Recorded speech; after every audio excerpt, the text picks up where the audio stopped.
À 6h21, la ville de Winnipeg franchit un cap historique selon les plus récentes estimations de Statistique Canada. La ville compte désormais plus de 850 000 habitants, précisément 850 260. Alors une croissance qui place Winnipeg au cinquième rang des villes ayant connu la plus forte hausse démographique au Canada l'an dernier selon le maire Scott Gillingham. Une progression largement portée par l'immigration.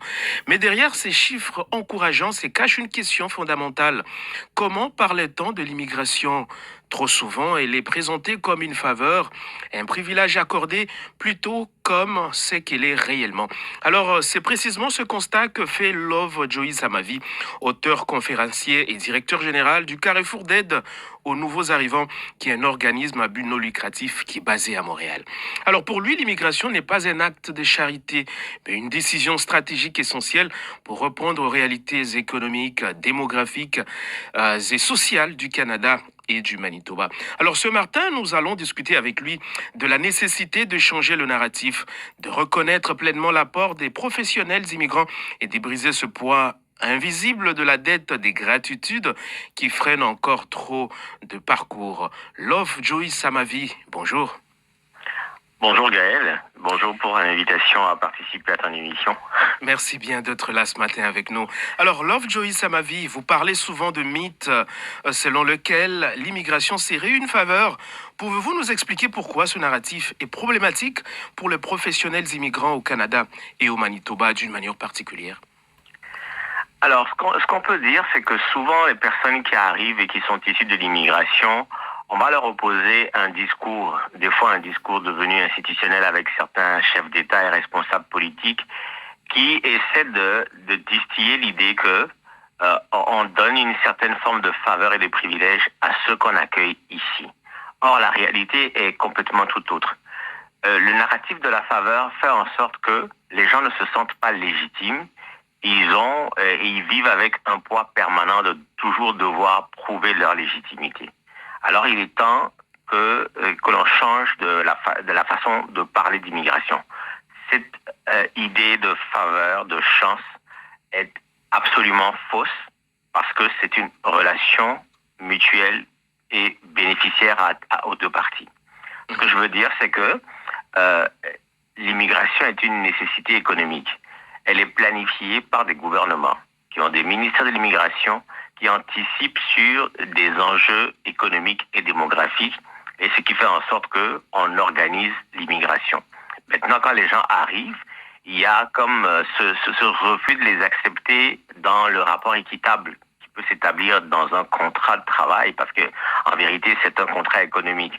On accueille les gens ici, ces gens contribuent en payant des impôts, en participant à la vitalité économique des territoires, et donc le gain qui est fait sur le travail de ces gens permet de financer les services publics et de financer les travaux.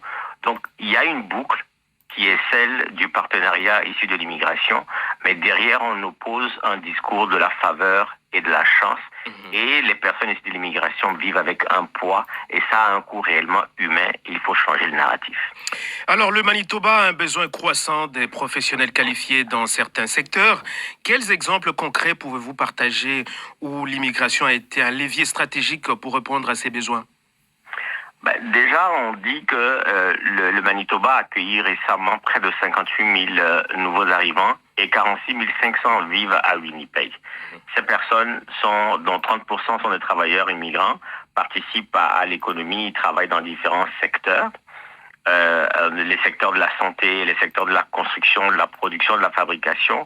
Et ces personnes ont un impact réel direct sur l'économie locale. De plus, l'augmentation de la densité démographique fait en sorte que le territoire devient plus vivant, plus culturellement, plus animé.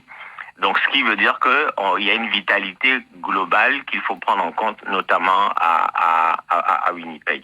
Ce que je veux dire, c'est que on parle d'immigration avec des émotions, il faut en parler avec des faits. Vous comprenez?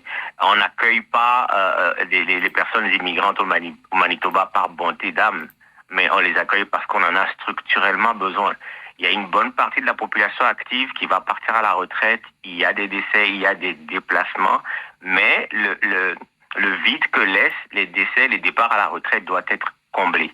Et c'est souvent comblé par l'immigration parce que ce sont des gens qui arrivent, qui sont immédiatement aptes à travailler et qui s'insèrent dans le tissu économique et le tissu social local. Alors, dans votre expérience, comment les sentiments de dette, de gratitude affectent-ils la confiance et la progression professionnelle des immigrants? La, le fait de ne pas se sentir légitime dans un territoire où on est censé être citoyen, c'est-à-dire habitant de la cité. Le fait de se dire tout le temps, oui, j'ai de la chance d'être ici, on m'offre une faveur, fait qu'on ne participe pas pleinement à la vitalité et à la vie sociale. Ça pousse les gens à se rétracter, à vivre en ghetto et à ne pas être des citoyens, au sens plein du terme. Un être humain qui arrive, qui se déplace d'un territoire à l'autre, quand il arrive, il plante ses racines, il s'insère dans le jardin local et il doit pouvoir contribuer pleinement. Donc l'idée de l'intégration, c'est de pouvoir accueillir ces gens dignement, ne pas leur imposer une dette morale, parce que d'abord c'est une idée fausse, il faut changer le narratif, les accueillir et les insérer comme des citoyens totalement légitimes. Cela leur donne un sentiment d'acceptation et ça les pousse à s'impliquer de façon plus constructive encore. Donc cette idée de vous avez de la chance d'être ici, c'est une faveur que l'on vous accorde, ça nourrit comment on appelle ça, une politique de la séparation et de la division. Aujourd'hui, on se rend compte, par exemple, quand on va vers notre voisin du Sud, les États-Unis, que c'est le chef de l'État qui décide que les personnes issues de l'immigration ont un QI moindre que les autres et qui continue d'avoir ce discours séparatiste à l'intérieur même de l'État. Ça fait que les populations issues de l'immigration, que ce soit première, deuxième ou troisième génération, se sentent tellement écartées de la vie publique et de la vie sociale que leur implication en est amoindrie. Il faut changer le narratif, accepter les gens, les accueillir, accepter l'idée que l'immigration apporte une contribution réelle à nos économies, que ce soit locale ou même à l'économie nationale du Canada. Je lance encore l'appel, cette fois-ci encore, parce que j'ai déjà eu à le faire. Il faut déterminer la proportion que donne l'immigration au PIB national. Ça va nous donner un chiffre réel et publiquement, on pourra considérer que l'immigration, non seulement ce n'est pas une faveur pour ceux qui arrivent, mais c'est une faveur pour ceux qui sont ici parce que ça vient densifier le tissu économique et social et ça permet au Canada de toujours s'aligner parmi les grandes puissances. Love Joyce Amavi, merci d'être venu partager avec nous ce matin vos réflexions. Merci beaucoup pour l'invitation. On est toujours disponible à participer à votre émission à tout moment. Merci bien, c'était Love Joyce Amavi, auteur, conférencier, directeur général de l'organisme à but non lucratif nommé Carrefour d'aide aux nouveaux arrivants basé à Montréal.